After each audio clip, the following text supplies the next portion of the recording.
વેચી માળિયાની ફરિયાદ ધાનપુર પોલીસ મથકમાં ફરજ બજાવતા જીતેન્દ્ર સોલંકી વિરુદ્ધ ફરિયાદ। અમદાવાદની ગો વિથ ઝૂપ ટ્રાવેલ્સ પાસેથી ભાડે લીધી હતી 5 ગાડીઓ। દાહોદ જિલ્લાના અલગ અલગ પોલીસ સ્ટેશનોમાં તપાસ માટે ગાડીઓની જરૂર હોવાનું જણાવી ગાડીઓ ભાડે લીધી હોવાનો આક્ષેપ। એક ફોર્ચ્યુનર, એક સ્વિફ્ટ, 2 સ્કોર્પિયો અને એક થારનો સમાવેશ। 5 ગાડીઓ બારોબાર વેચી મારી હોવાનો આક્ષેપ। ગાડીઓના જીપીએસ કાઢી બાઇકમાં લગાવી ટ્રાવેલ્સ સંચાલકને ગેરમાર્ગે દોર્યાનો આક્ષેપ। પોલીસ કર્મી જીતેન્દ્ર સોલંકી સહિત 3 વિરુદ્ધ નોંધાઈ છે ફરિયાદ। દાહોદ એ ડિવિઝન પોલીસે ફરિયાદ નોંધી વધુ તપાસ હાથ ધરી। हमारी कंपनी ने गोभी जूप કરીને એપ્લિકેશન છે એમાંથી ગાડીઓ અમે બુકિંગ કરીને ગાડીઓ આપીએ છીએ। ઓલ ઇન્ડિયા અમારા પરમિટ ગાડીઓ આપીએ છીએ। એ ગાડીમાં અમારે 9 તારીખે 9/2ના રોજ એક બુકિંગ થયેલી હતી। એમાં જીતેન્દ્રસિંહ સોલંકીના નામથી એમના પર્સનલ મોબાઈલ નંબરથી અમારી બુકિંગ કરાવીને ગાડી અમારાથી મંગાવેલી।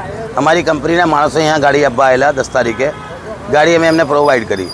પછી એમને કીધું કે અમારે પોલીસ તપાસ માટે 5 ગાડીઓ બીજી જોઈએ છે, તો અમે અમદાવાદ ઓફિસથી બીજી 5 ગાડીઓ આવેલી છે। એ ગાડીઓમાં શું થયું કે એમને અમારાથી ગાડી લીધી, 1 મહિનાનો અમને ભાડો આપેલો, પણ અમને દર વખત પોલીસ સ્ટેશનની વિડીયો કોલ કરેલા છે, વર્દી પહેરેલા વિડીયો કોલ કરેલા છે ને એમના ફોટો મારા પાસે પડ્યા છે વર્દી પહેરેલા।